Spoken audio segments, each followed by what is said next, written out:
warahmatullahi wabarakatuh. Halo, apa kabar Bapak dan Ibu calon guru penggerak? Perkenalkan, saya Wike Nasrida, calon guru penggerak angkatan 11. Saya guru UPT SD Negeri 15 Sitiung, Kecamatan Sitiung, Kabupaten Dharmasraya. Izinkan saya untuk memaparkan aksi nyata saya modul 1.4 Budaya Positif. Perkenalkan, beliau berdua adalah fasilitator dan pengajar praktik saya, yaitu Bapak Ardi Wianto MPDGR dan Ibu Lucia Andarini SPD. Berikut ini merupakan rancangan tindakan untuk aksi nyata saya. Yang pertama adalah latar belakang.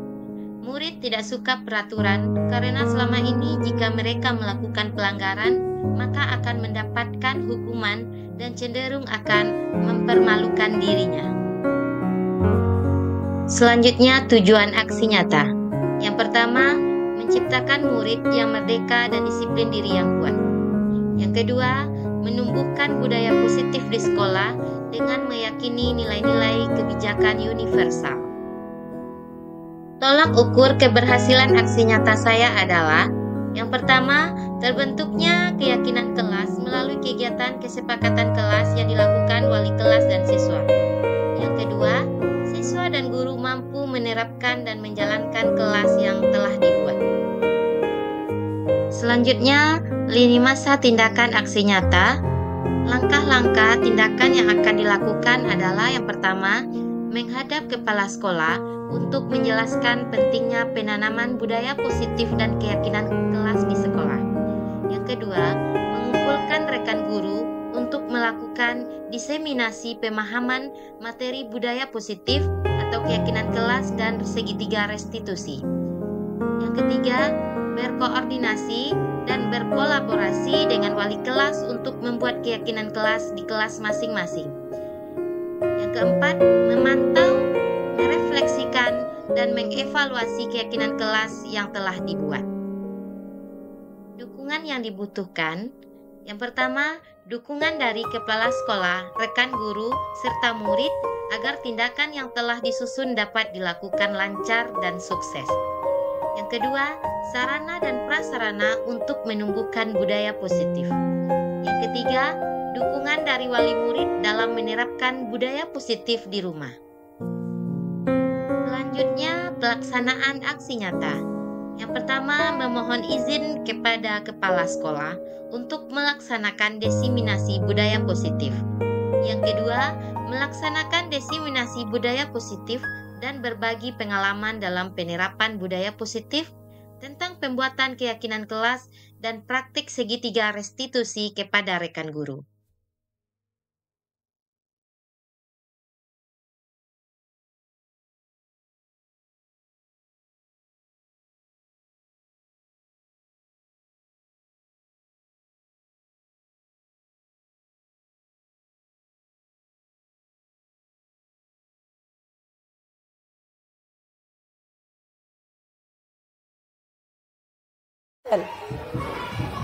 Assalamualaikum warahmatullahi wabarakatuh. Alhamdulillahirrahmanirrahim. Wassalatu wassalamu ala asrofil anbiya'i wal mursalin wa ala alihi washabihi rasulillahi ajma'in. Yang sama-sama kita hormati Ibu Kepala Sekolah dan 15 Sitiung, yang sama-sama kita hormati Ibu Bapak Majelis Guru yang hadir pada kesempatan diseminasi budaya positif di sekolah kali ini. Mari kita bersyukur kepada Allah atas rahmat dan nikmat-Nya sehingga kita masih dapat melaksanakan kegiatan kita pada hari ini, yaitu diseminasi budaya positif di sekolah. Salawat berikan salam mari kita kirimkan kepada Nabi Muhammad SAW. Allahumma sholli ala sayyidina Muhammad. Baiklah Bapak Ibu, sedikit untuk membuka acara.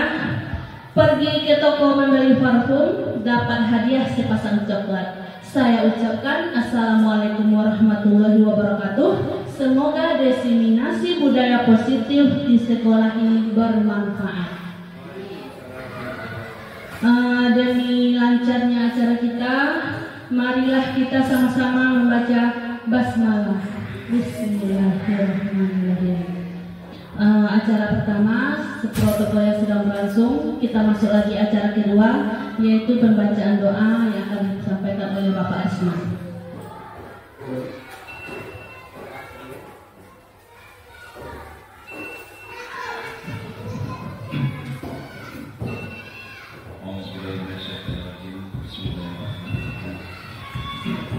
Mari sama-sama kita membaca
Semoga acara kita berjalan dengan lancar sampai akhir. Amin ya rabbal alamin.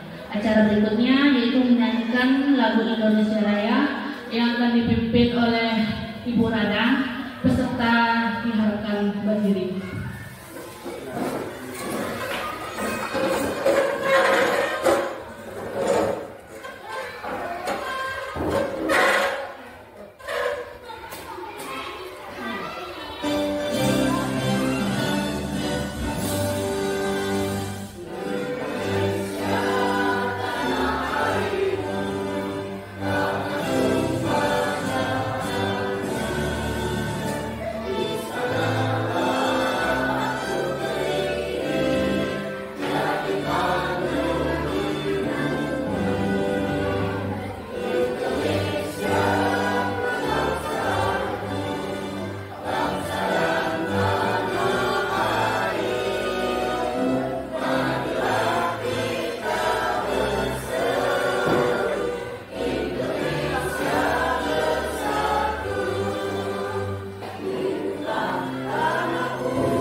Hadirin dipersilakan duduk kembali.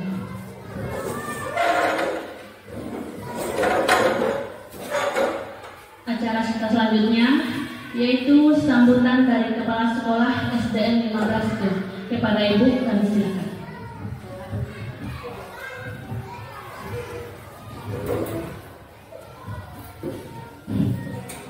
Bismillahirrahmanirrahim. Assalamualaikum warahmatullahi wabarakatuh. Yang sama-sama kita hormati semua majelis guru SD Negeri 15 Tiung yang hadir pada saat ini.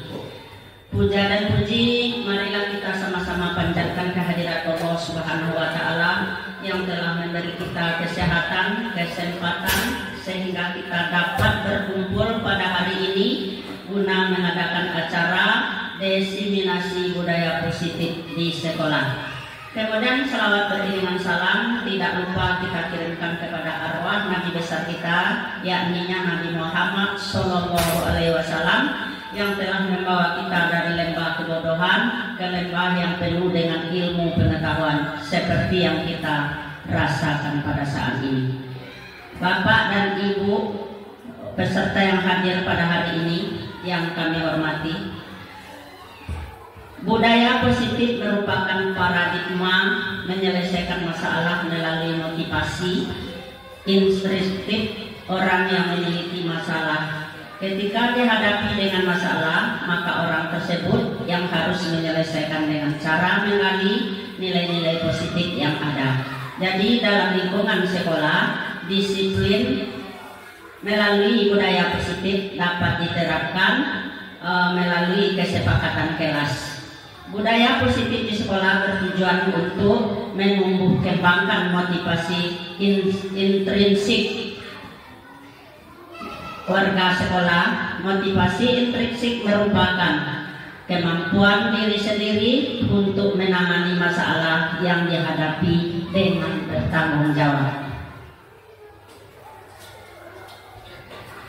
Oleh karena itu, budaya positif sangatlah diperlukan oleh sekolah agar dapat memberikan lingkungan yang nyaman dalam pendidikan. Jadi dengan arti kata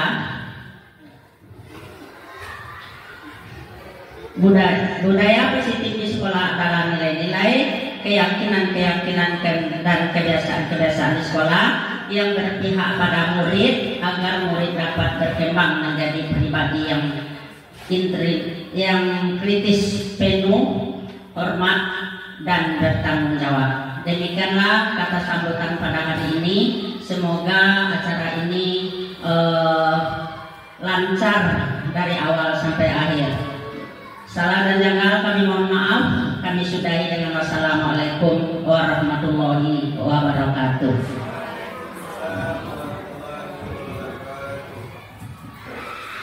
Terima kasih sambutannya Ibu. Semoga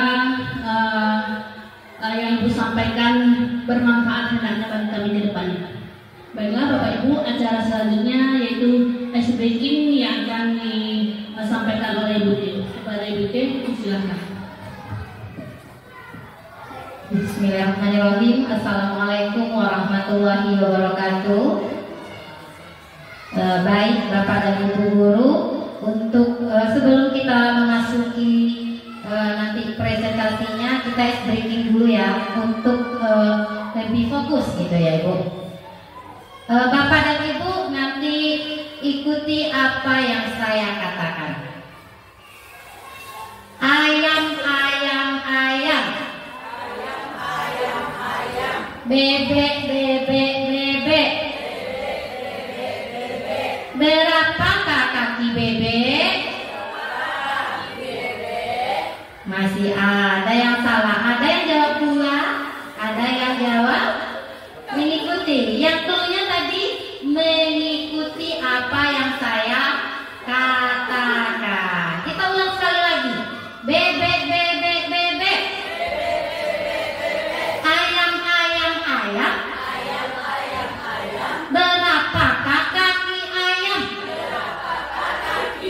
Iya, kita kasih tepuk tangan dulu untuk kita semua. Dengan ice breaking tadi, mudah-mudahan acara kita berjalan dengan hikmat dan agak rileks ya Bapak Ibu.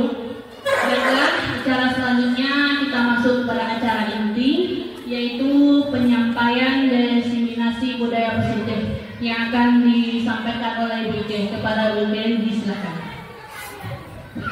Terima kasih Bu Nabila atas waktunya. Baiklah, yang terhormat Ibu Kepala Sekolah SD Negeri 15 Citiung beserta rekan-rekan pendidik yang ada di UPT SD Negeri 15 Citiung. Pertama, saya ucapkan terima kasih kepada Bapak dan Ibu yang sudah meluangkan waktunya dalam acara diseminasi budaya positif ini. Saya berdiri di sini bukan untuk menggurui, tetapi kita untuk sama-sama belajar, berkolaborasi untuk sekolah yang kita cintai ini. Dan ini merupakan tugas kami sebagai calon guru penggerak, di mana kami disuruh untuk mengimbaskan apa yang kami dapat ke rekan sejawat atau keluarga sekolah di mana kami mengajar. Baik Bapak Ibu, ini diseminasi budaya positif. Saya Regina Srida, CGP Angkatan 11, UPT SD Negeri 15 Sitiung, Kabupaten Darmasraya. Pada kesempatan ini nanti ada beberapa topik yang akan kita pelajari. Yang pertama yaitu disiplin positif dan nilai-nilai kebajikan universal. Yang kedua, teori motivasi, hukuman, penghargaan, restitusi. Yang ketiga, keyakinan kelas. Yang keempat, kebutuhan dasar manusia dan dunia berkualitas. Yang kelima, restitusi, 5 posisi kontrol dan segitiga restitusi.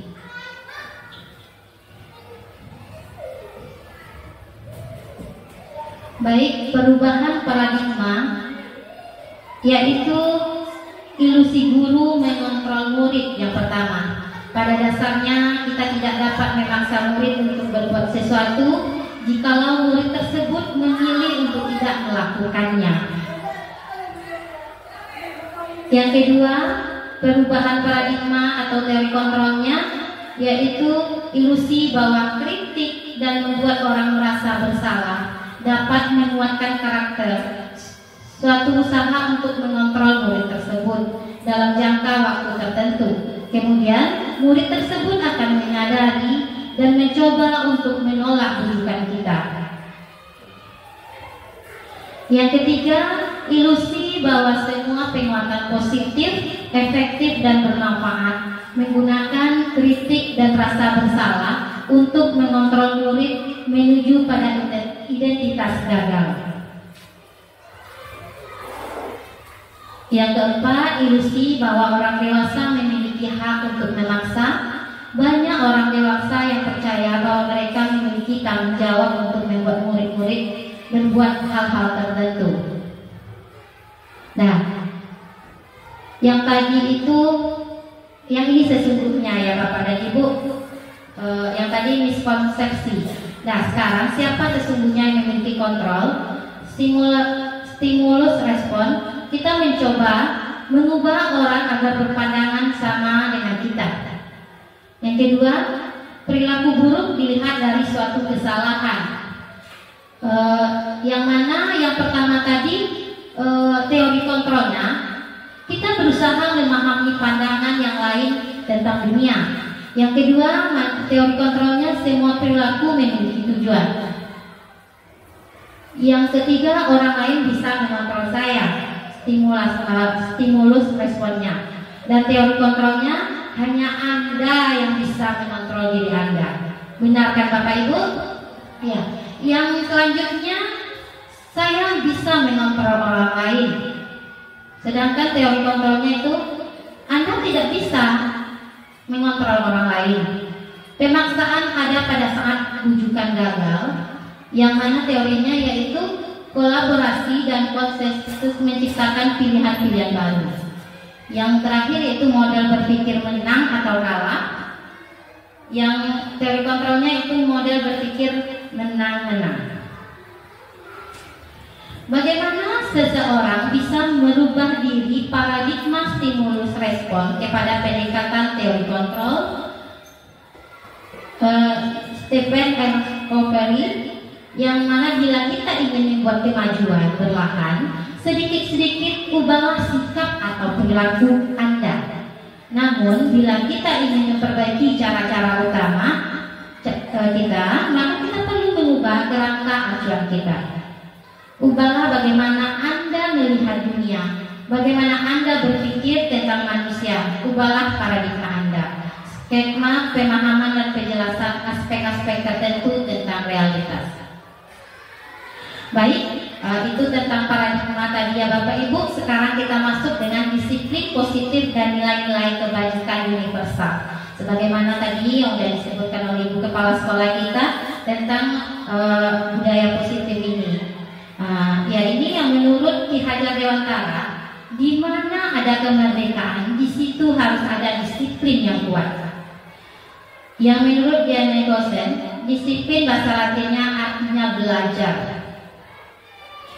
Nah, ini adalah pengertian disiplin. Disiplin positif merupakan salah satu cara penerapan disiplin yang bertujuan untuk menumbuhkan kesadaran serta memberdayakan murid tanpa imbalan, penghargaan, reward, ancaman, atau hukuman. Sebagai pendidik, tujuan kita adalah menciptakan murid-murid yang memiliki disiplin diri sehingga mereka berperilaku dengan mengacu pada nilai-nilai kebajikan universal yang memiliki motivasi intrinsik bukan ekstrinsik. Jadi yang dari dalam dirinya, bukan dari luar, Bapak dan Ibu. Dan ini adalah nilai-nilai kebajikan universal. Sebagaimana kita ketahui, nilai-nilai kebajikan adalah sifat-sifat positif manusia yang merupakan tujuan mulia yang ingin dicapai setiap individu. Nilai-nilai tersebut bersifat universal dan lintas bahasa, lintas bangsa, agama maupun latar belakang. Nilai-nilai kebajikan yang ingin dicapai oleh setiap anak Indonesia kita kenal dengan profil pelajar Pancasila. Ini tidak asing lagi ya Bapak Ibu ya. Yang pertama yaitu beriman, bertakwa kepada Tuhan yang Maha Esa dan berakhlak mulia. Yang kedua mandiri. Yang ketiga bernalar kritis. Yang keempat berkebinekaan global. Yang kelima bergotong royong, serta yang terakhirnya kreatif.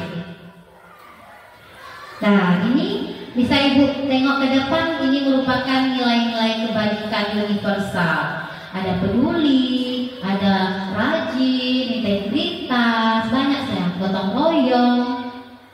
Nah, bisa Ibu perhatikan ke depannya Bapak dan Ibu, ini merupakan nilai-nilai kebajikan universal. Nah, berikutnya teori motivasi hukuman dan penghargaan restitusi. Teori motivasi dan perilaku manusia. Yang pertama itu untuk menghindari ketidaknyamanan atau hukuman apa yang akan terjadi apabila saya tidak melakukannya. Yang kedua, untuk mendapatkan imbalan dari orang lain apa yang akan saya dapatkan apabila saya melakukan. Dan yang ketiga, untuk menghargai diri sendiri, maka akan menjadi orang yang seperti apa bila saya melakukannya. Ini merupakan teori motivasi dan perilaku manusia. Yang mana ini motivasi eksternal. Kalau yang nomor satu. Yang nomor dua, eksternal apa internal Bapak Ibu? Iya. Yang ketiga baru internal. Di mana untuk menghargai diri kita itu dari diri kita sendiri. Nah, yang ini hukuman. Masih ada kita yang memberi hukuman? Tidak. Hukuman bersifat tidak terencana atau tiba-tiba. Murid tidak tahu apa yang akan terjadi dan tidak dilibatkan. Hukuman bersifat satu arah dari pihak guru, sementara murid hanya menerima tanpa ada kesepakatan. Hukuman bila berupa fisik atau psikis hingga anak tersakiti oleh perbuatan atau kata-kata Bapak dan Ibu. Sedangkan ini perbedaan ya antara hukuman, konsekuensi. Yang ini konsekuensi. Konsekuensi sudah terencana atau kita sepakati, sudah dibahas dan disetujui oleh murid dan guru. Umumnya guru dan murid sudah mengetahui sebelumnya, tetapi murid tetap dibuat tidak nyaman untuk jangka yang pendek. Nah, ini perbedaan. Ayo Bapak Ibu kita perhatikan ini perbedaan hukuman dan konsekuensi. Kalau hukuman sesuatu yang menyakitkan harus terjadi, sedangkan konsekuensinya sesuatu harus terjadi. Yang kedua membuat anak sakit. Kalau pakai fisik otomatis anaknya sakit ya untuk jangka waktu yang lama. Kalau sedangkan konsekuensi membuat anak merasa tidak nyaman dalam jangka waktu yang pendek. Yang ketiga, anak membenci kedisiplinan. Yang mana konsekuensinya anak menghargai disiplin. Yang hukuman itu paksaan, sedangkan konsekuensi stimulus dan tanggapan. Mendorong anak menyakiti diri sendiri, yang mana konsekuensinya mendorong anak agar mudah menyesuaikan diri. Yang berikutnya konsep diri yang buruk, konsep diri yang baik. Anak belajar untuk menyembunyikan kesalahan kalau dengan hukuman bapak dan ibu. Kalau yang dengan konsekuensi, anak belajar untuk mematuhi peraturan. Yang marah, rasa bersalah, dipermalukan, merasa tidak dihargai. Bila kita kasih hukuman untuk anak, pasti mereka akan merasa bersalah, akan merasa dipermalukan. Sedangkan yang konsekuensinya kehilangan hak, dibuat tidak nyaman, diasingkan untuk sementara. Soalnya tadi konsekuensi ini kan dengan jangka yang pendek. Nah, sekarang saya tanya sama ibu-ibu dulu. Setelah saya paparkan tadi antara hukuman dan konsekuensi, yang pertama mencatat 100 kali di dalam buku kalimat dengan saya tidak akan terlambat lagi 100 kali. Ini kasusnya karena anak terlambat. Ini menurut bapak ibu hukuman apa konsekuensi? Hukuman? Mari kita lihat. Iya, sepertinya udah paham sekali ya. Yang kedua, lari mengelilingi lapangan basket 2 kali karena terlambat hadir ke sekolah. Ini hukuman apa konsekuensi? Mari kita lihat sama-sama ya. Oh, hukuman itu tadi kan anak-anaknya disuruh mengelilingi lapangan basket. Yang ketiga, murid diminta untuk push up 15 kali karena tidak menggunakan masker ke sekolah. Kira-kira ini hukuman apa konsekuensi? Hukuman. Coba kita lihat siapa yang betul ya, ibu-ibu apa bapak-bapak? Masih hukuman. Yang keempat, menggantikan kertas tugas teman yang telah dicoret-coret. Ini konsekuensi atau hukuman? Konsekuensi. Ayo kita tes. Benar. Tepuk tangan dulu lah bapak ibu. Nah, yang ketiga, yang 1, 2, 3, 4. Yang kelima, membersihkan tumbahan air di meja tulis karena tersenggol pada sang pelajar. Konsekuensi. Coba kita cek. Iya, benar sekali. Murid disuruh untuk mengenakan sepatu seharian di sekolah karena tidak memakai sepatu hitam. Ini hukuman apa konsekuensi? Iya, benar sekali. Yang terakhir, ini untuk Bapak Mapel PJOK ya. Lari mengelilingi lapangan basket 2 kali karena terlambat 10 menit untuk pelajaran PJOK. Kira-kira ini hukuman apa konsekuensi Pak? Konsekuensi kiranya Pak. Nah, yang berikutnya apa itu restitusi?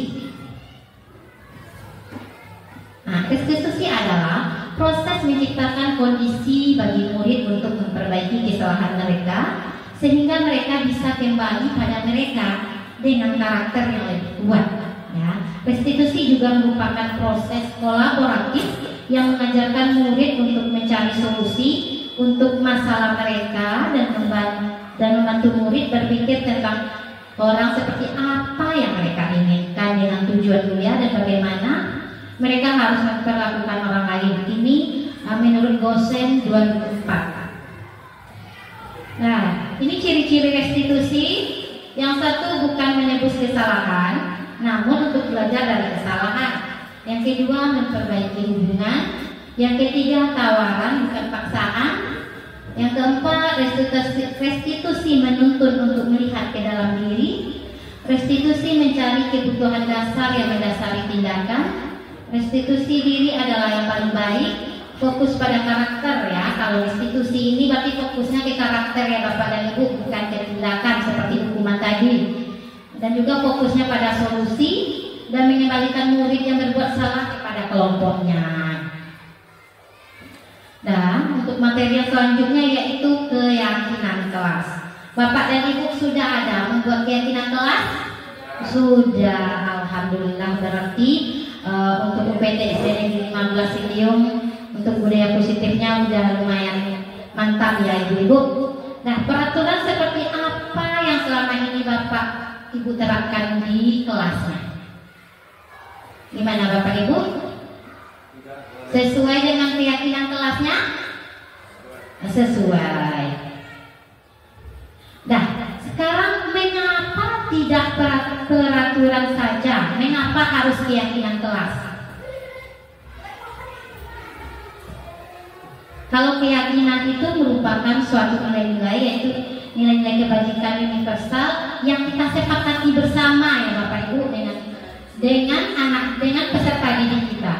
Sedangkan peraturan yang kita bikin sendiri ya. Jadi yang bagusnya keyakinan apa? Peraturan Bapak dan Ibu.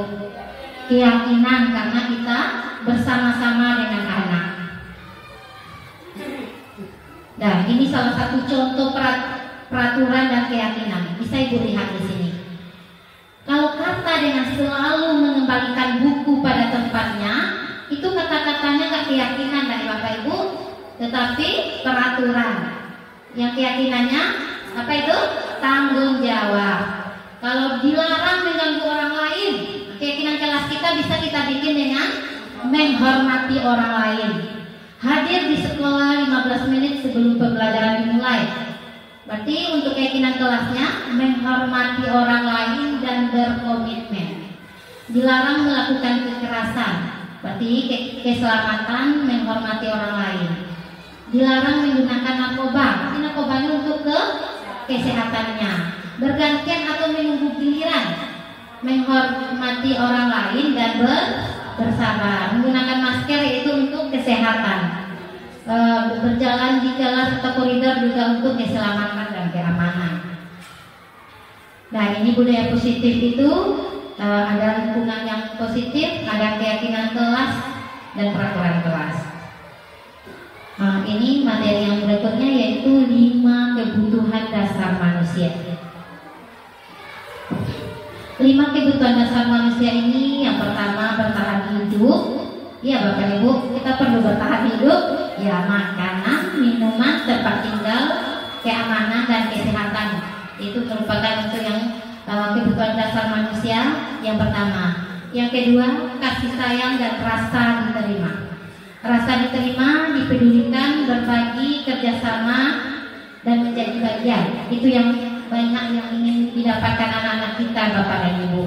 Terkadang mereka mencari perhatian kita ya. Jadi mereka ingin merasa rasa diterima sama kita. Yang ketiga yaitu penguasaan, harga diri, keinginan untuk dianggap memimpin berprestasi. Yang keempat kebebasan, kita membutuhkan kebebasan Bapak dan Ibu. Yang kelima yaitu kesenangan.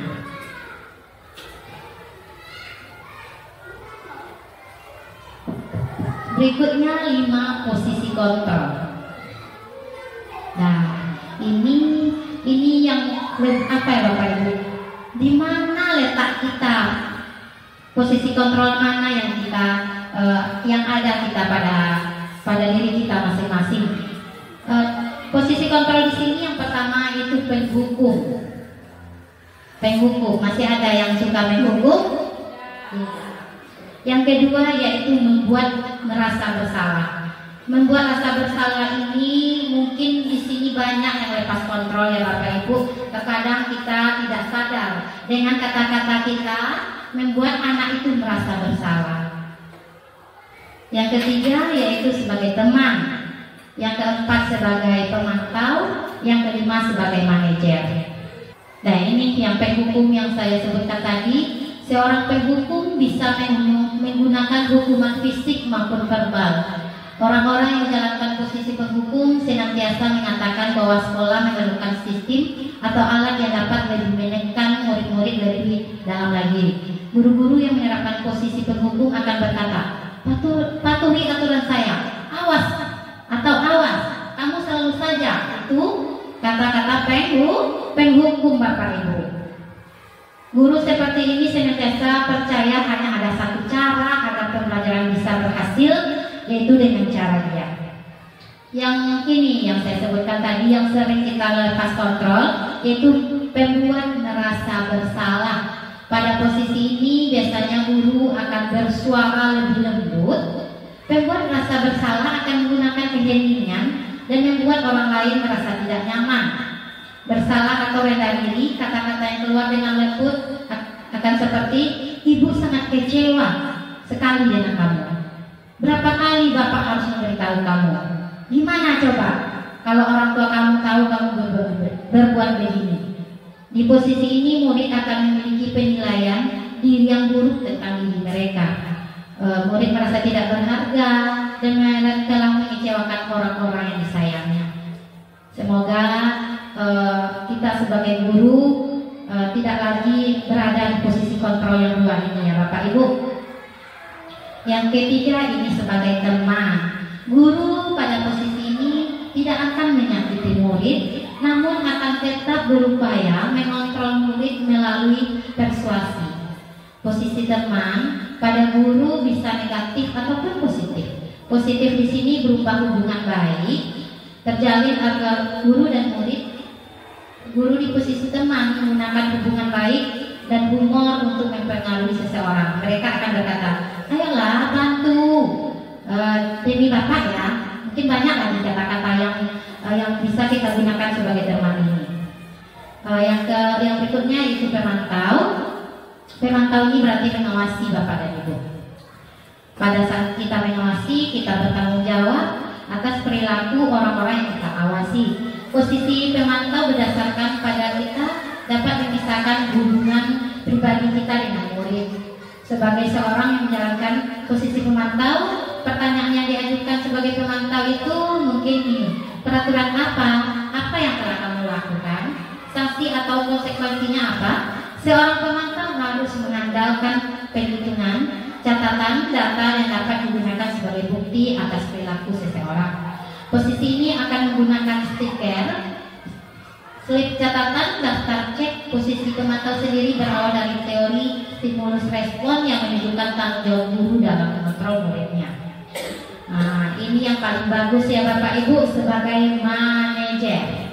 Posisi terakhir ini manajer adalah posisi di mana guru berbuat sesuatu bersama dengan murid, mempersilahkan murid mempertanggungjawabkan perilakunya, mendukung murid agar dapat menemukan solusi atas permasalahannya sendiri.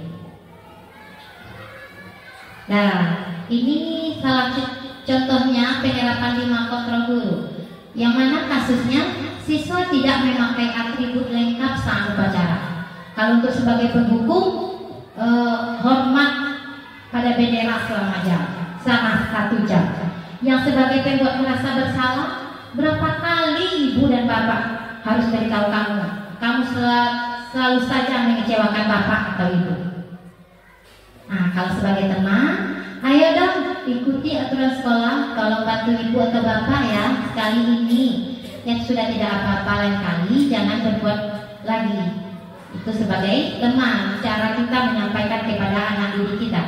Yang keempat itu yang sebagai pemantau, kamu sudah melanggar peraturan sekolah, kamu tahu konsekuensinya. Setelah upacara kamu beri atributnya ke koperasi dan jangan diulangi lagi.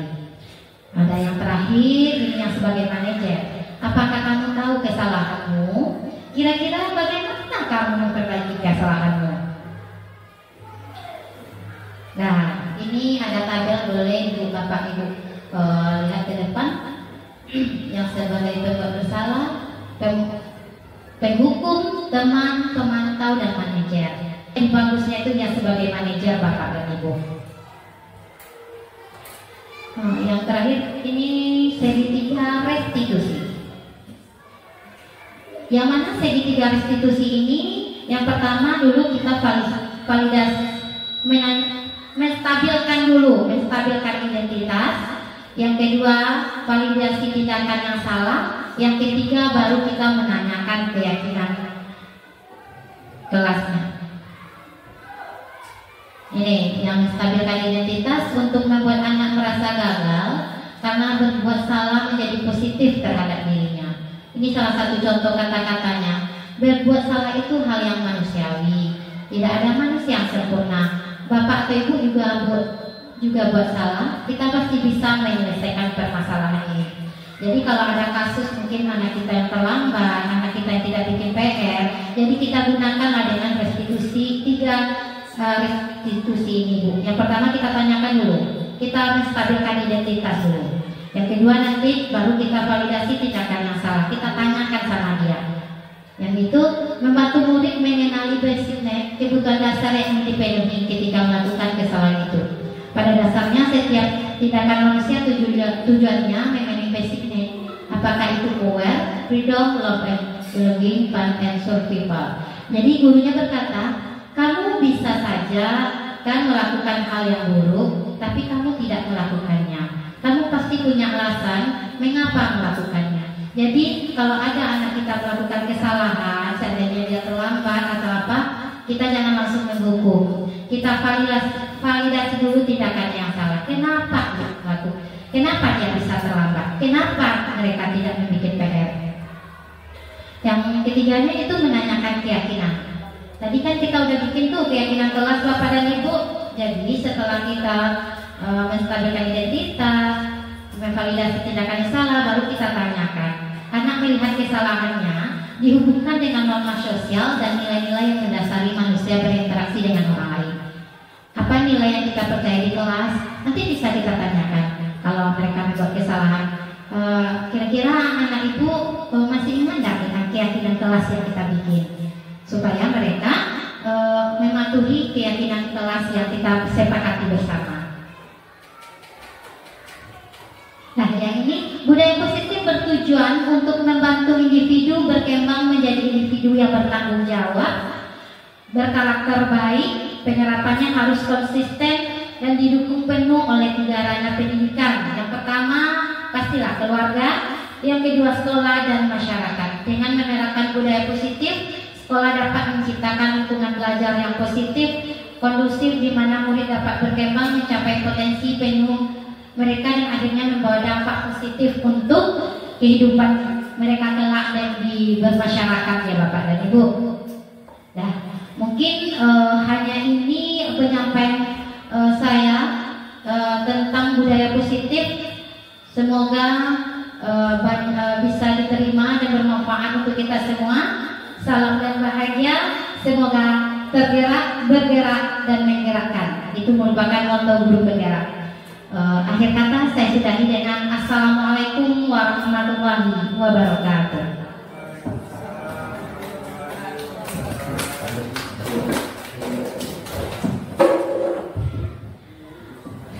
Terima kasih presentasinya Wike.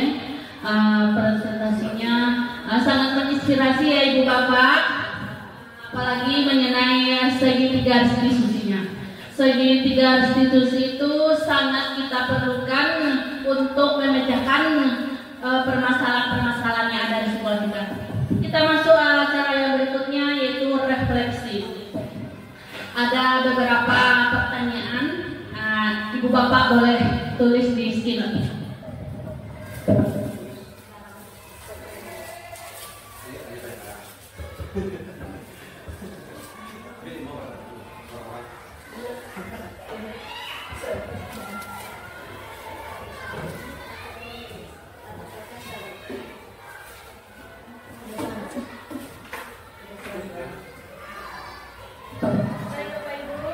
Pertanyaan pertama, dari penyampaian atau dari pemaparan Ibu kita ini, bagaimana perasaan atau apa yang Ibu Bapak rasakan dari pemaparan panjang lebar yang telah Ibu paparkan mengenai diseminasi disiplin positif? Silakan isi di skinotnya.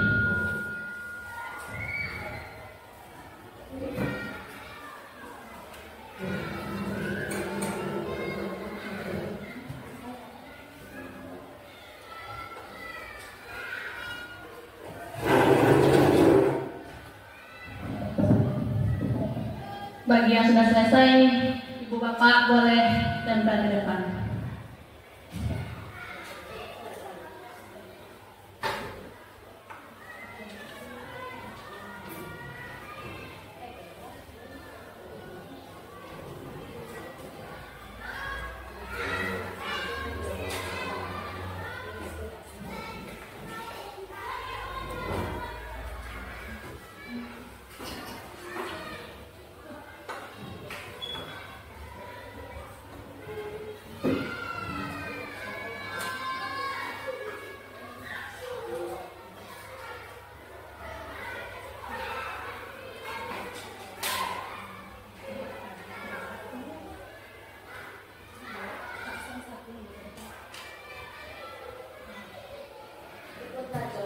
Ya, yang udah selesai silahkan tempel ke depan Bapak Ibu.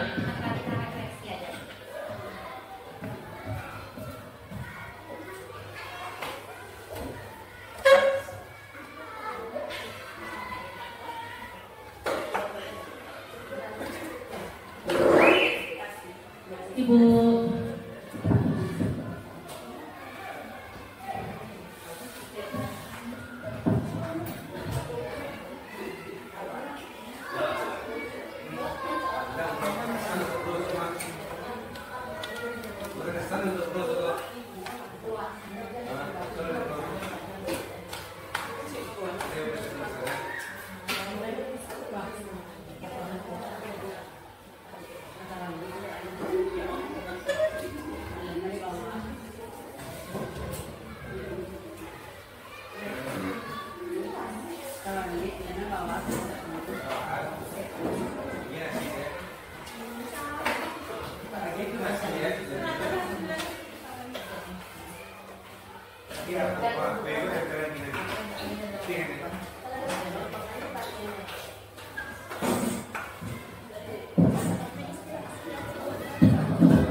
terima kasih Bapak Ibu atas umpan balik dan refleksinya, yang mana sangat menginspirasi sekali, sangat berguna di lingkungan sekolah.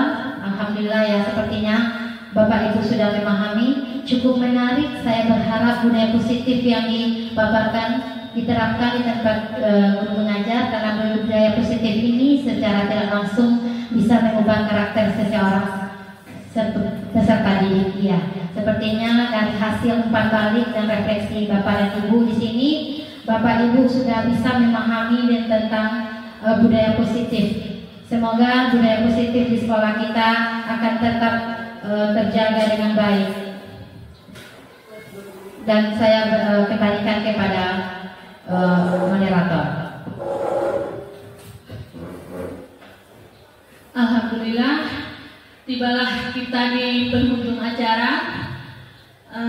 Semoga kedepannya kita bisa mengambil manfaat dari diseminasi budaya positif demi memajukan sekolah kita. Hendaknya budaya diseminasi budaya positif ini bisa terlaksana dengan baik di sekolah kita. Terima kasih atas waktu dan perhatiannya Bapak Ibu semuanya. Terima kasih. Jika ada salah dan janggal saya mohon maaf. Berpantun sedikit lagi ya Bapak Ibu. Daun kelapa dan daun salam diambil dari debu Pak Bias. Saya akhiri dengan assalamualaikum warahmatullahi wabarakatuh. Tolong dijawab dengan ikhlas.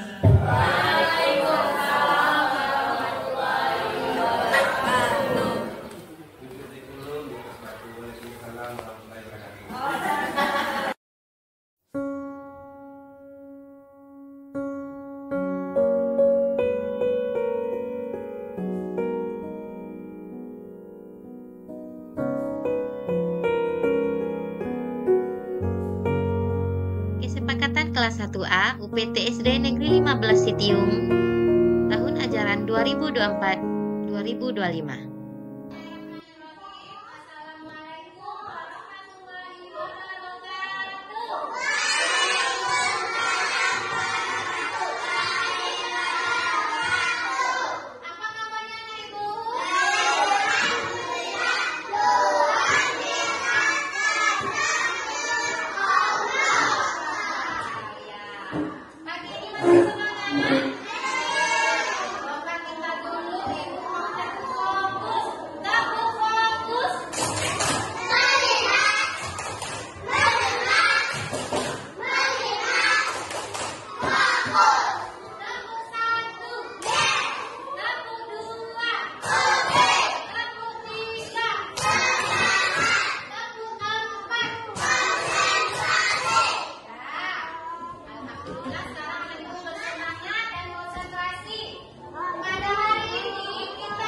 Selain keyakinan kelas yang sudah saya laksanakan di kelas, saya juga sudah melaksanakan proses segitiga restitusi dengan siswa yang bermasalah.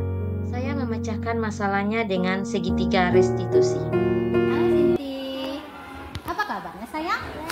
Baik. Udah jajan tadi nak?